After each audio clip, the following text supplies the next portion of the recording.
খোদ শুভেন্দু অধিকারীর বিরুদ্ধে এবার বিক্ষুব্ধ প্রার্থী, তাও ভবানীপুর ও নন্দীগ্রাম দুই কেন্দ্রেই। এমনটাই হয়েছে যেখানে বিজেপি একসময় লড়াকু নেত্রী তিনি। এমনও শোনা যায় যে বীরভূমে তাকে দমাতে না পেরে গাঁজা কেসে জেলে ভরার নিদান দিয়েছিলেন অনুব্রত মণ্ডল। নাম সঙ্গীতা চক্রবর্তী। আরএসএস থেকে আসা এই নেত্রীকে দিল্লির নেতারাও চেনেন বলেই সূত্রের খবর। দেখুন, বিজেপির প্রার্থী তালিকা ঘোষণার পর একাধিক কেন্দ্রে বিক্ষোভ দেখা গেছে। বিক্ষোভ যে শুধু জেলাতেই সীমাবদ্ধ এমন নয়, আজ লেগেছিল বিজেপির সল্টলেক রাজ্য দপ্তরে। বলাগড় থেকে বেলেঘাটা একাধিক সময় দেখা গিয়েছে বিক্ষোভ। চাপের মুখে বিজেপি নেতৃত্ব কয়েকটি জায়গায় প্রার্থী বদলও করে। এত কিছুর পর দেখা গেল খোদ বিরোধী দলনেতা শুভেন্দু অধিকারীর বিরুদ্ধে বিক্ষুব্ধ প্রার্থী। যিনি প্রার্থী হয়েছেন সেই সঙ্গীতা চক্রবর্তীর সঙ্গে বিজেপির রাজ্য ও কেন্দ্রীয় অনেক নেতার সঙ্গেই পরিচয় রয়েছে। কিছুদিন আগেও তাকে সুনীল বানসালের সঙ্গে সল্টলেক পার্টি অফিসে দেখা গিয়েছে বৈঠক করতে। তিনি নন্দীগ্রাম ও ভবানীপুর উভয় কেন্দ্রে শুভেন্দু অধিকারীর বিরুদ্ধে অখণ্ড করণী পার্টির প্রার্থী হয়েছেন। শুভেন্দুর বিরুদ্ধে নকল হিন্দুত্ব সেটিংয়ের মতো অভিযোগ করেছেন সঙ্গীতা চক্রবর্তী। হঠাৎ এসেই যারা নির্বাচনে প্রার্থী হয়েছেন তাদের নিয়েও ক্ষোভ উগরে দিয়েছেন তিনি।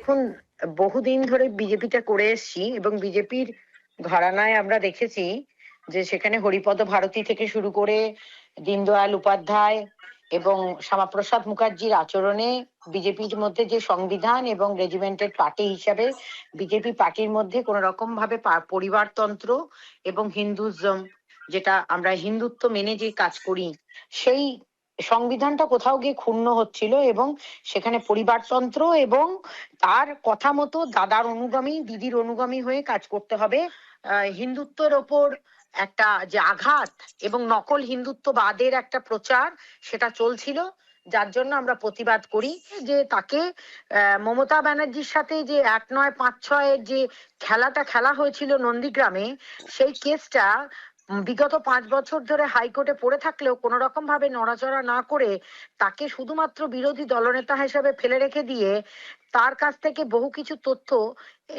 গোপনে এই দল থেকে ওই দলে ট্রান্সফার করা হয়েছে এবং আমাদের বিজেপির ভিতরে বহু পুরনো কার্যকর্তাদেরকে মিথ্যা মামলা দিয়ে নন্দীগ্রাম জুড়ে শুধু নয়, পশ্চিমবঙ্গে বহু মানুষকে, পুরনো বিজেপি কার্যকর্তাদেরকে হাঁটিয়ে দিয়ে তাদের জায়গায় অন্য দল থেকে আসা মানে অর্থাৎ টিএমসি থেকে আসা নতুন মুখেদেরকে তাদেরকে আজকে বিজেপিটাকে দিয়ে পুরো হাইজ্যাক করে নেওয়া হয়েছে।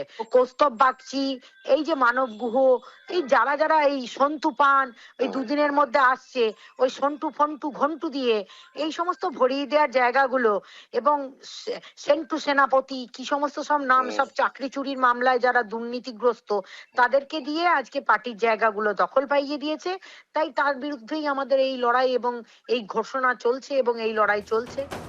স্বাভাবিকভাবেই এই ঘটনায় অস্বস্তিতে বিজেপি নেতৃত্ব, যেখানে এই বিধানসভা নির্বাচনে দলের অন্যতম মুখ শুভেন্দু অধিকারী, তার বিরুদ্ধে আরএসএস থেকে আসা পুরনো বিজেপির চেনা মুখ প্রার্থী হওয়ায় কপালে ভাঁজ বেড়েছে শ্রমিক ভট্টাচার্যদের।